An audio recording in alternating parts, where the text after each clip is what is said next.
आपके साथ आफरीन बानो। आज मेरे पीछे आप ये देख रहे होंगे इतनी सारी महिलाएं एकत्रित हुई हैं। ये महिलाएं यहाँ पे धरना कर रही हैं। ये भगत सिंह चौक से इनका धरना शुरू हुआ था और ये जिला मजिस्ट्रेट का पीछे आप देख सकते हैं मेरे ऑफिस है, यहाँ पे ये धरना प्रदर्शन करती हुई यहाँ पर आई हैं। यहाँ भी हम इन महिलाओं से बातचीत करेंगे और जानेंगे इनके धरना करने की वजह क्या है। तो आइए इनके पास चलते हैं। तो नाम? मेरा नाम नीता है। अच्छा, ये बताइए कि ये जो धरना प्रदर्शन आप लोग कर रहे हैं इसका पूरा प्रकरण क्या है? देखिए, उत्तराखंड में पूरे 27,000 भोजन माताएं हैं और वो लंबे समय से अपने न्यूनतम वेतन और स्थायी रोजगार के लिए मांग कर रही हैं। सरकारों ने सरकारी विद्यालयों में जो जूनियर और प्राइमरी स्कूल हैं उनमें भोजन माताओं को खाना बनाने के लिए रखा है अपनी मिड डे मील योजना के तहत, जिसमें भोजन माताओं से पूरे दिन काम कराया जाता है। यानी कि जब से स्कूल खुलता है और जब तक बंद होता है तब तक भोजन माताएं काम करती हैं और उस काम के बदले भोजन माताओं को मात्र 2,000 रुपये मान दे दिया जाता है। और भोजन माताओं से केवल भोजन बनाने का ही काम नहीं करवाया जा रहा है, बल्कि भोजन बनाने के साथ साथ जो है उनसे माली का काम करवाया जा रहा है, उनसे सफाई कर्मचारी का काम करवाया। क्या क्या काम करा रहे हैं आप लोग? झाड़ू का काम भी कराते हैं और जितनी भी भोजन माताएं यहाँ आई हुए हैं उनसे तो बाकी से टॉयलेट तक के साफ कराते हैं। अब बताओ, नाम तो दे दिया भोजन माता, काम करती हैं वो बोलते हैं जैसा कि कोई, हाँ, उनका काम कराते हैं, टॉयलेट साफ कराते हैं, लैट्रिन बाथरूम की झाड़ू पोछा मतलब सब कराते हैं उनसे। अब ये बताओ सरकार कैसे अंधी हुई बैठी, क्या झाड़ू या लैट्रिन साफ करवाने वाली किसी महिला से वे खाना खा लेंगे क्या? सही बात है, सही बात है। आइए हम और लोगों से भी बातचीत करते हैं और जानते हैं उनकी समस्याओं के बारे में कि वो क्यों धरना प्रदर्शन करने के लिए आज मजबूर हो गई हैं। इतनी सारी महिलाएं आप देख सकते हैं, इतनी सारी महिलाएं क्यों मजबूर हुई धरना प्रदर्शन करने के लिए। आइए इन लोगों से और कुछ जानने की कोशिश करते हैं। नमस्कार, आपका नाम? उषा। तो उषा जी, आप यहाँ पे क्यों बैठी हुई हैं इस वक्त धरना करने के लिए? धरना करने के लिए जी इसलिए बैठे हैं जी, इसलिए बैठे 2000 में हम आज तक के अपने बच्चों की पूरी। आपका नाम?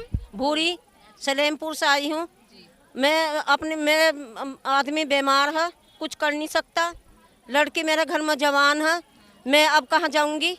जब मुझे 12-13 साल से मैं इस स्कूल में काम कर रही, 2000 पर सब्र कर रखा था, अब कब तक के सब्र करेंगे? जब ये इतनी महंगाई हो गई तो 2000 में हम क्या करेंगे? 2000 तो किराएदार ले रहा, मकानदार ले रहा किराए के, तो हो हम कहाँ से? जब आज पूरा दिन तो हमने स्कूल में गंवा दिया। अच्छा, शिक्षा कहाँ जाएंगे हम? शिक्षा मंत्री ने क्या वादे किए थे? आपके नाम?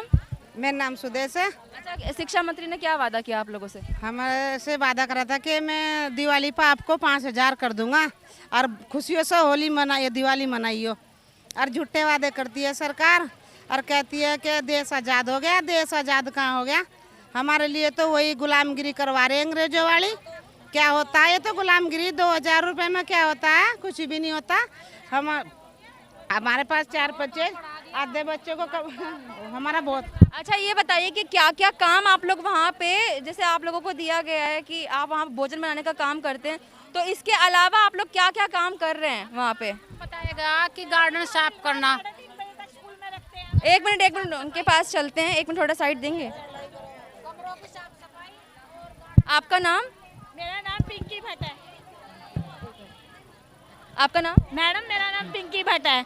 अच्छा, ये बताइए कि वहाँ विद्यालय में खाना बनाने के अलावा, जैसे कि भोजन माता आप लोग हैं, खाना बनाने का काम करते हैं, लेकिन खाना बनाने के साथ साथ और भी क्या काम करते हैं? और मैडम, स्कूल खोलने की जिम्मेवारी हमारी, बंद करने की जिम्मेवारी हमारी। 3:30 बजे तक हमें स्कूल में रखा जाता है। बर्तन साफ करने की जिम्मेवारी हमारी।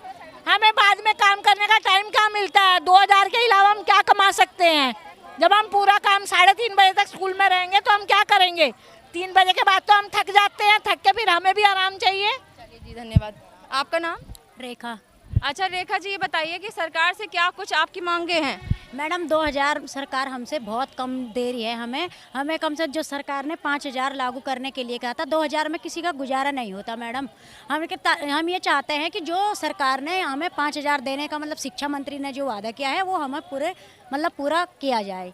वादा कब किया था आप लोगों से? जुलाई में जी। तो जुलाई से अब तक लागू नहीं किया? जी नहीं, अभी तक भी नहीं। जुलाई में कर लिया था लेकिन अभी तक लागू नहीं हुआ जी। तो अच्छा, अब ये बताइए कि अगर सरकार आप लोगों की बात नहीं मानेगी तो आप लोग का अगला कदम क्या होगा? आगे हम लड़ाई लड़ते ही रहेंगे, सरकार जब तक हमारे वादे पूरी नहीं ना करती है। किसी को करने देंगे। आपका नाम? करेंगे ना, खुद करेंगे ना करने देंगे। माता जी, आपका नाम? माया देवी।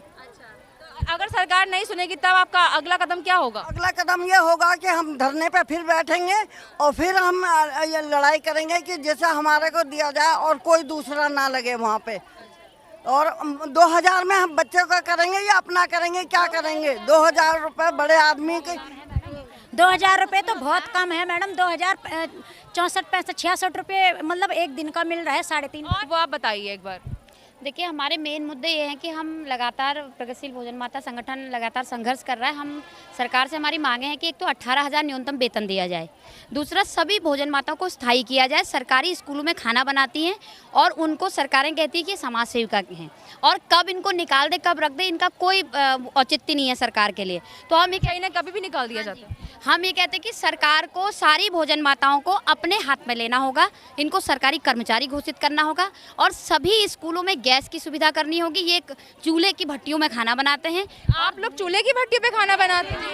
हमेशा चूल्हे बनाते हैं। अंधे हो गए, हमारी उम्र 40 साल की आई, अंधे अंधे हो गए और चूल्हे पर खाना बनाते हैं हम। तो चूल्हे की व्यवस्था नहीं है? चूल्हे की व्यवस्था नहीं। और एक तरफ हमारी केंद्र की सरकार बोलती है कि उज्ज्वला गैस योजना, और उज्ज्वला गैस योजना दी गई, और अपने ही सरकारी स्कूलों में भोजन माताओं से जिनको माँ का दर्जा भी दिया गया है, लेकिन नाम से इनको जो काम कराया जा रहा है, इनसे एक नौकरों की तरह ऐसा नौकर बनाया जा रहा है कि जैसे ये भेड़ बकरियां जानवर हैं।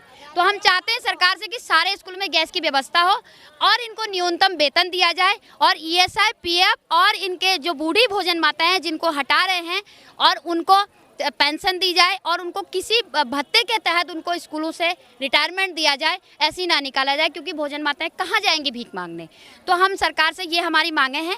और अभी जो हम यहाँ पे इकट्ठा हुए हैं, हम आज इसलिए इकट्ठा हुए हैं कि पिछले कई लंबे टाइम से जो हम संघर्ष कर रहे थे, उस संघर्ष के दौरान शिक्षा मंत्री अरविंद पांडे जी ने घोषणा की थी 18 जुलाई को कि सभी भोजन माताओं को 5,000 रुपये मानदेय दिया जाएगा। लेकिन हमारी मांग 18,000 की थी। अगर 18 में से 5 दिया जाएगा बोला गया है, लेकिन वो भी अभी तक नहीं दिया गया है। तो हम चाहते हैं कि जो आपके द्वारा बोली गई बात है उसको तुरंत लागू किया जाए और जिस दिन से बोली गई है उस दिन से किया जाए। और अगर सरकार इलेक्शन से पहले इस बात को लागू नहीं करती है तो पूरी उत्तराखंड की 25,000 भोजन माताएं उग्र आंदोलन करेंगी और उसकी जिम्मेदार उत्तराखंड सरकार रहेगी। कि एक मंत्री इनके 101 महीना 15 दिन मंत्री नहीं टिक पाते हैं इनके गद्दियों पे, और मंत्री ऐसे बदल रहे कपड़ों की तरह। ये कहते हैं कि आज महिलाओं को ये इस्तेमाल करने की सामान समझते हैं, लेकिन इनके मंत्री इस्तेमाल हो रहे हैं। इनको जब जिसको बिठाना उसको बिठा देते हैं। लेकिन भोजन माताएं निराश हो चुकी हैं कि कोई भी सत्ता में बैठ रहा, हमारी कोई मांग नहीं कर रहा। इसलिए इस गुस्से में आके आज उत्तराखंड सरकार का पुतला दहन इसलिए भोजन माताएं कर रही हैं। आज भोजन माताओं को पुतला दहन करने के लिए उत्तराखंड सरकार ने ही बाध्य किया है, और इसलिए अभी हम उत्तराखंड सरकार का पुतला दहन कर रहे हैं। उसके बाद हम केंद्र सरकार का भी पुतला दहन करेंगे। गिरीश त्रिपाठी, नायब तहसीलदार हरिद्वार। करण में क्या कहना चाहते हैं आप? आज यहाँ पर भोजन माताएं अपनी विभिन्न मांगों जैसे न्यूनतम वेतन और स्थायीकरण इत्यादि को लेकर के यहाँ पर एक जुलूस के द्वारा आई हैं, जिन्होंने यहाँ पर ज्ञापन सौंपा है। सिटी मजिस्ट्रेट महोदय के निर्देशों के क्रम में मैं यहाँ पर इनसे ज्ञापन लेने के लिए उपस्थित हुआ हूँ। ज्ञापन इनका ले लिया गया है और इनका ज्ञापन उचित माध्यम से माननीय मुख्यमंत्री जी उत्तराखंड को प्रेषित कर दिया जाएगा। अच्छा सर, ये जो उत्तराखंड का ये पुतला दहन कर रहे हैं तो इस पे कुछ कहेंगे आप? देखिए, मैं तो ये कहना चाहूँगा कि इन्होंने अपना ज्ञापन दे दिया है, तो इस तरह के पुतला दहन इत्यादि इस कार्यक्रम को निरस्त कर दें। इस तरह के जो कार्यक्रम है इसको निरस्त कर दें, क्योंकि आपका जो भी ज्ञापन है उचित माध्यम से हम माननीय मुख्यमंत्री जी उत्तराखंड को प्रेषित कर देंगे, वहाँ तक पहुँचा दिया जाएगा। तो इस तरह के कार्यक्रम ना किया जाए और शांति व्यवस्था बनाई रखें। ठीक है, जो भी आपकी मांगे हैं शांतिपूर्ण ढंग से रखिए। हम लोग प्रयास करेंगे कि ऊपर तक आपकी बात पहुंचाई जाए और जो भी संबंधित हैं उनके द्वारा इस ज्ञापन को भेजा जाएगा। जैसे कि आपने अभी देखा, हमने इन लोगों से बातचीत करी तो इन सब ने बताया कि जो ये सारी भोजन माताएं यहाँ पर बैठी हुई हैं, इनका ये कहना है कि इनका जो वेतन है वो बढ़ाया जाए। 18,000 की मांग थी, लेकिन हमारे शिक्षा मंत्री ने इनको 5,000 रुपये वेतन देने का वादा किया था, लेकिन वो भी अभी तक इन लोगों को लागू नहीं किया गया है।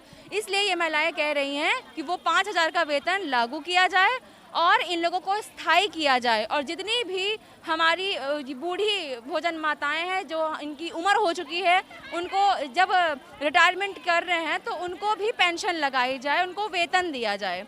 इसके साथ साथ इनका ये भी कहना है कि वहाँ पे भोजन माताएं जो हैं ये खाना बनाने के साथ साथ इनसे और भी कई सारे काम करवाए जाते हैं, जैसे साफ़ सफाई, टॉयलेट की सफाई, इस तरह के काम भी ये लोग करते हैं। इनका कहना है कि भोजन माता का दर्जा दे दिया और दूसरी तरफ सफाई जैसे काम करवा के ये बहुत ही गलत हो रहा है इन लोगों के साथ, ऐसा इन लोगों का कहना है और इनके सारे तमाम आरोप इन लोगों ने लगाए हैं। अगर ये सरकार नहीं सुनती है, ये पुतला जला के ये लोग यहाँ की जो ये सरकार है इसका विरोध कर रहे हैं पुतला जला के, लेकिन इनका कहना है कि अगर ये लोग इन्होंने बात नहीं मानी तो उसके बाद ये केंद्र सरकार का भी पुतला जलाएंगे और दिल्ली बॉर्डर पर सारी पूरे भारत की भोजन माताएं बैठ के इसका विरोध करेंगी। धन्यवाद।